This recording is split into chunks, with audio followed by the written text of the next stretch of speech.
Bonjour à toutes et à tous et bienvenue sur la deuxième partie de notre 6e podcast Les métiers de tech, encore aux côtés de Jocelyn, directeur technique et régisseur général pour l'accueil des spectacles à Travail et Culture.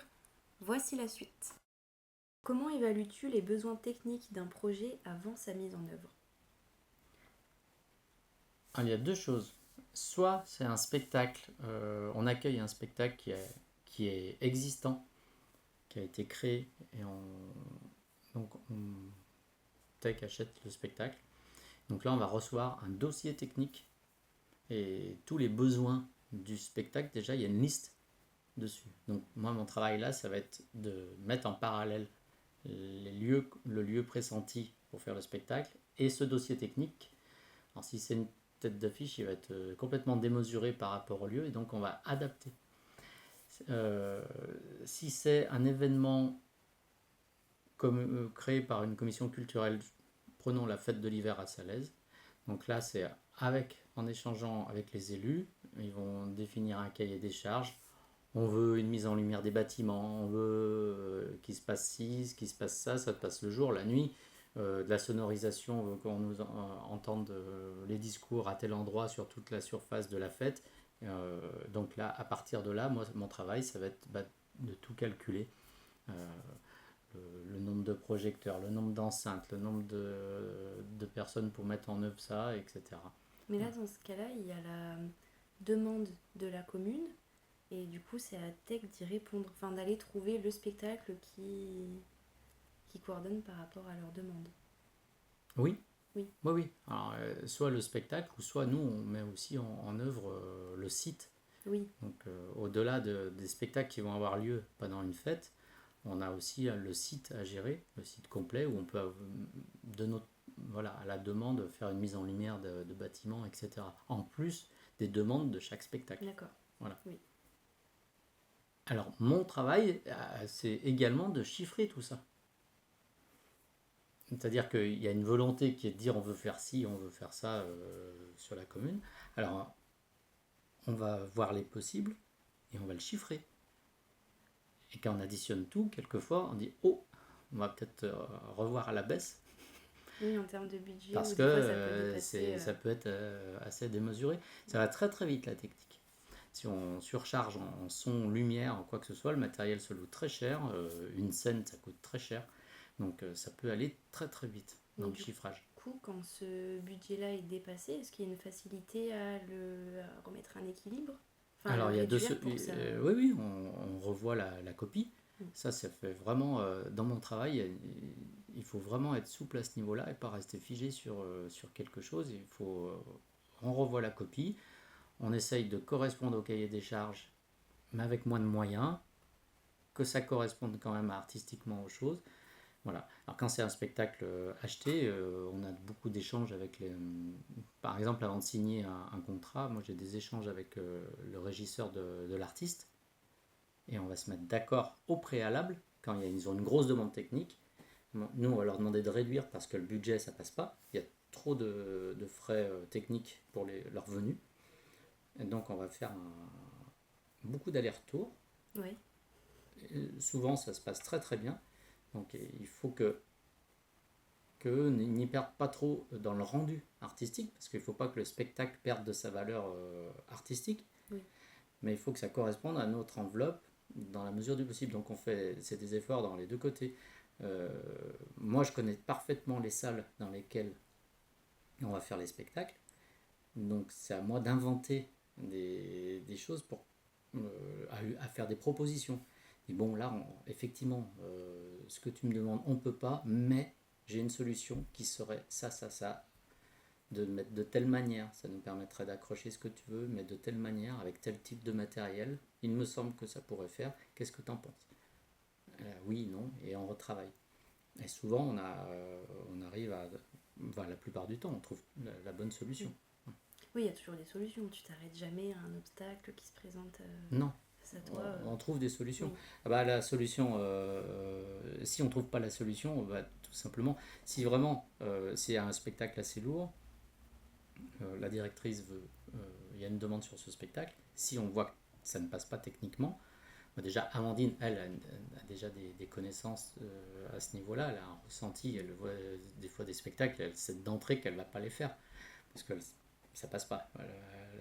Et sinon, ça va passer par moi. Je vais étudier la fiche technique. Je vais dire, oh là, c'est une usine à gaz. Ouais. Et on va dire, il y a le souhait de le faire, mais on va pas le faire. Parce que techniquement, le plateau il revient trop cher. Ou physiquement, ça ne passe pas. D'accord.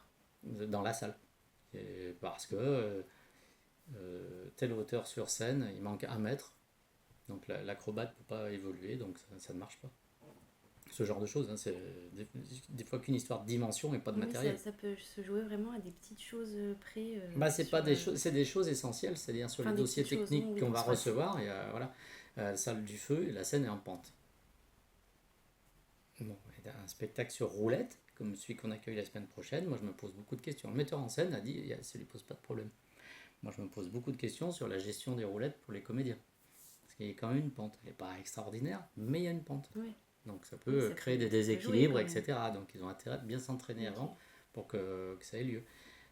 On a accueilli déjà dans cette même salle un spectacle, c'était rédhibitoire pour la comédienne qui montait debout sur une table à roulettes. Et il a fallu reconstruire la scène en bas. On a reculé le gradin et on a refait la scène de théâtre à plat, par terre en fait. D'accord. Pour pas qu'il y ait de pente. Ouais. Donc techniquement, on a eu un surcoût technique parce que plus de techniciens, il faut refaire des cadrans rideaux, etc. Il y a eu beaucoup de transformation de la salle du feu pour faire ça. Mais après, c'est un choix. On va dire que techniquement, on a quand même des vraies compétences. On a une équipe de techniciens, chacun a des compétences distinctes. On arrive à créer vraiment, on l'a prouvé avec Crystal Palace, on arrive à être opérationnel sur de la grosse machine. On sait faire le frein et les moyens aussi. Les moyens et les capacités physiques des lieux. Une place d'un village ne peut pas tout accueillir parce que pas assez de surface, pas assez d'espace pour l'intervention des secours, pas assez de trop de pentes, pas assez d'espace plat. Voilà, il y a plein de choses. On peut plus faire ce qu'on veut. Il y a beaucoup de normes dans notre métier. Il y a vraiment beaucoup de normes à plein de niveaux, et pas que la technique. Il y a des normes sur la technique, il y a des normes sur les circulations du public, des normes sur la sécurité du public, donc il faut des accès séparés, etc. Donc il y a des endroits où on peut juste pas faire certains spectacles. Et ça sera, même si une commune a les moyens, on peut ne pas le faire parce que ça ne rentre pas. Voilà. Donc ça, c'est vraiment mon travail qui est pivot à ce niveau-là, et il faut trouver les bons arguments pour dire ça ne rentre pas parce que si, parce que ça, étayer des textes réglementaires pour que ça soit bien entendu. Et oui, effectivement, on passe à autre chose. As-tu déjà dû concevoir ou improviser des solutions techniques pour répondre à une situation particulière ? Alors ça, c'est mon quotidien. Par contre, on évite d'improviser. Oui, j'imagine. On n'improvise pas car on est dans un espace, dans un temps contraint. On ne peut pas remettre au lendemain. Tout ce que tu as dit, j'imagine qu'en effet, c'est pas trop possible, quoi. Et oui, de toute façon, nous, on a un espace-temps qui est contraint. On a un public qui arrive à 20h, qui rentre dans la salle à 20h. Donc, on ne donne pas trop part à l'improvisation avant. Il faut que tout soit écrit sur papier, le déroulé, le planning d'installation. On n'a pas vraiment le choix, en fait. Par exemple, pour Saint-Maurice-en-Fête, on fait même une double simulation parce qu'on fait une fête de plein air, Saint-Maurice-en-Fête. Donc il faut tout prévoir, le temps d'installation des manèges, le nombre de personnes pour chaque activité. Donc ça va donner un volant de personnel, etc., etc.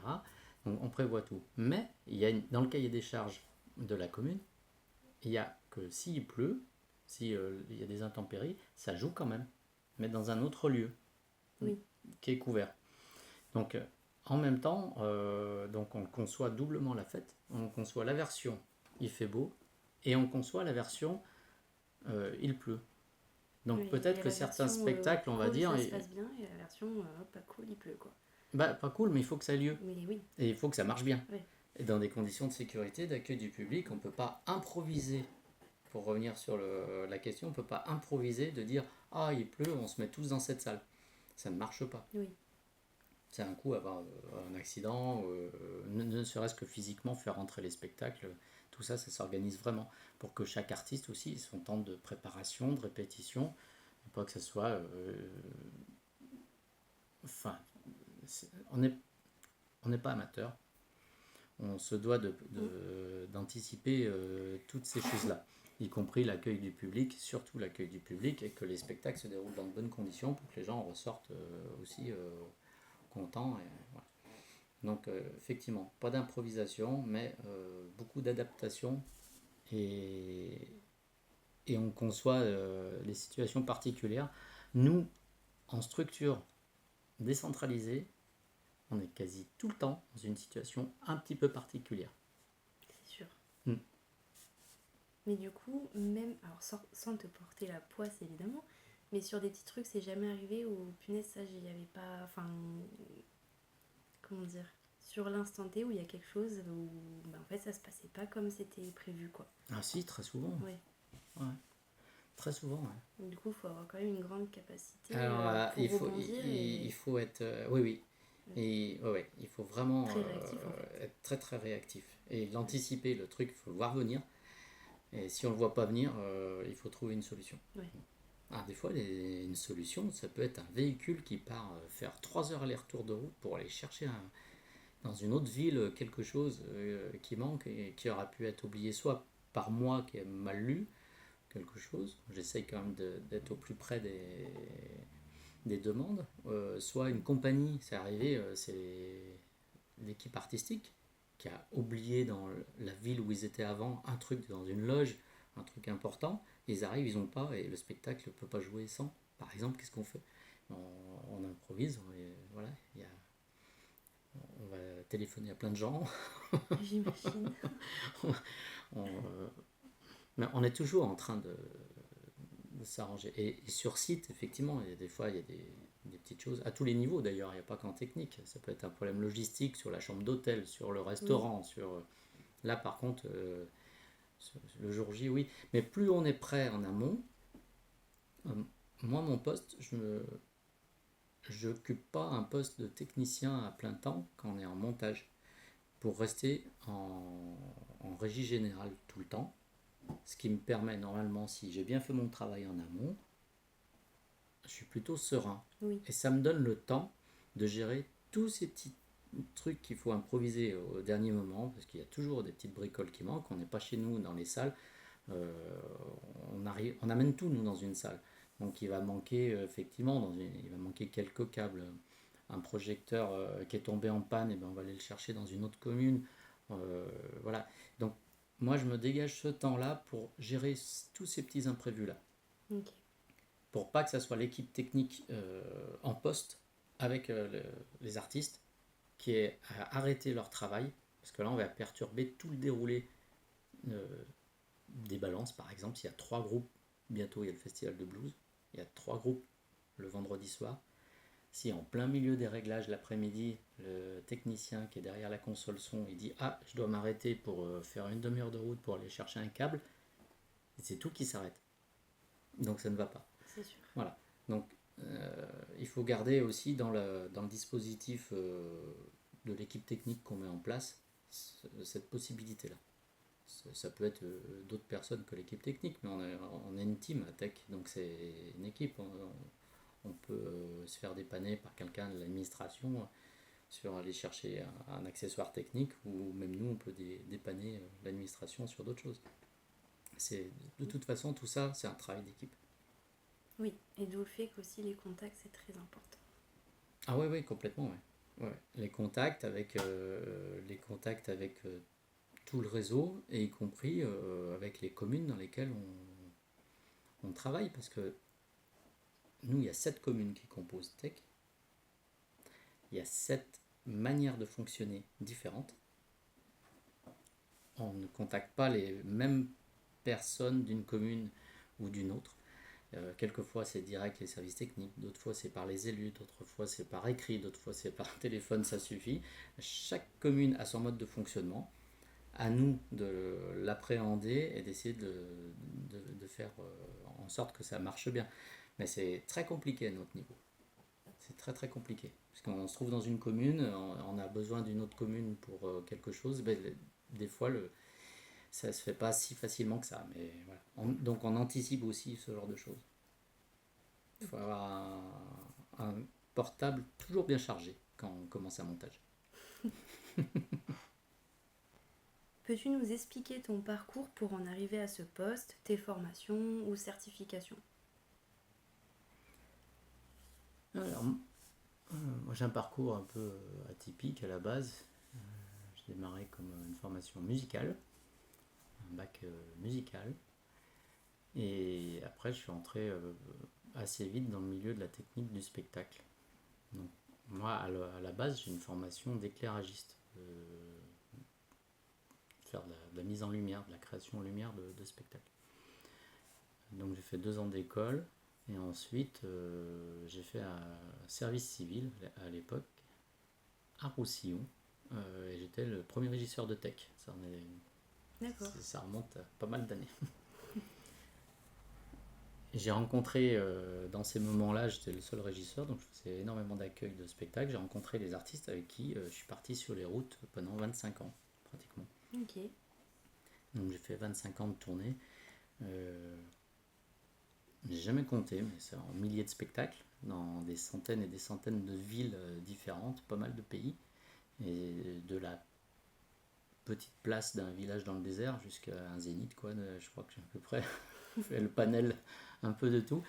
Et ensuite, j'ai voulu m'orienter vers l'organisation technique un peu plus générale, parce que ça me plaisait. Ça me plaisait pour plusieurs raisons, parce que j'étais élu dans mon village, j'aimais organiser des choses dans mon village aussi. Et puis les opportunités m'ont fait rencontrer d'autres, le Festival des Barbares vers Beaucoing par exemple, j'ai pris ce qu'on appelle la régie générale. Donc après, ça m'a plu, j'ai fait des diplômes de sécurité incendie qui permettent d'apprendre des choses, des certifications. Et je me suis aperçu que l'expérience des 25 ans sur les routes, dans tous des lieux pas possibles, imaginables, à essayer d'adapter des spectacles, c'est vraiment un atout pour ce que je fais actuellement. Je pense vraiment que le métier que j'ai là, en organisation technique, c'est beaucoup plus efficace quand on a beaucoup d'expérience. Parce qu'on a toujours, ça nous rappelle toujours une situation, un lieu, à un instant donné, il y a quelques années, on l'a vécu quelque part et on s'en était sorti en faisant ça. Et on a besoin vraiment de ça pour adapter les spectacles. Surtout dans le côté décentralisé de tech. Oui. Voilà. Donc moi je crois que c'est toute mon expérience qui me... Voilà, pour arriver à ce poste, c'est la somme de tout mon vécu qui fait que je suis là, pas très loin de ma maison et très content de pouvoir mettre en œuvre les spectacles de tech. Et du coup, la fameuse question qui clôture chacun de nos podcasts, les métiers de tech. Si tu devais décrire ton métier en 3 mots, lesquels choisirais-tu? Polyvalence, adaptation et rigueur. Il me semble que ça résume un petit peu tout ce qu'on s'est dit avant. Totalement. Voilà. Et donc voilà, ça serait ces 3 mots-là. Après, vraiment dans le quotidien du métier, on pourrait avoir 3 mots un peu plus négatifs, c'est de la tension, le stress et de l'incompréhension quelquefois dans certaines situations. Comme à passer, je peux te laisser ce joker-là d'en rajouter des mots si tu veux, il n'y a pas de souci. Et 3 mots plus positifs, c'est la passion, c'est un métier passion, la bienveillance et faire ensemble. Voilà. Donc avec les 9, on fait vraiment le panel, mais je resterai quand même sur les 3 premiers qui définissent vraiment le quotidien du métier, quoi. La polyvalence, l'adaptation et la rigueur, parce qu'on a besoin de tout ça pour mener à bien cette mission de coordination technique. T'as fait un petit sandwich, 3 mots positifs, 3 mots négatifs, 3 mots positifs. Voilà. Tout à fait. Impeccable. Et ben merci Jocelyn d'avoir pris le temps de répondre à toutes ces questions. Merci à toi. Je vous annonce donc la fin de cette rubrique Les métiers de tech. Nous avons été ravis de pouvoir vous présenter en détail les métiers de chacune. Je vous remercie pour votre écoute et je vous dis à bientôt pour de nouveaux maîtres tech sur écoute.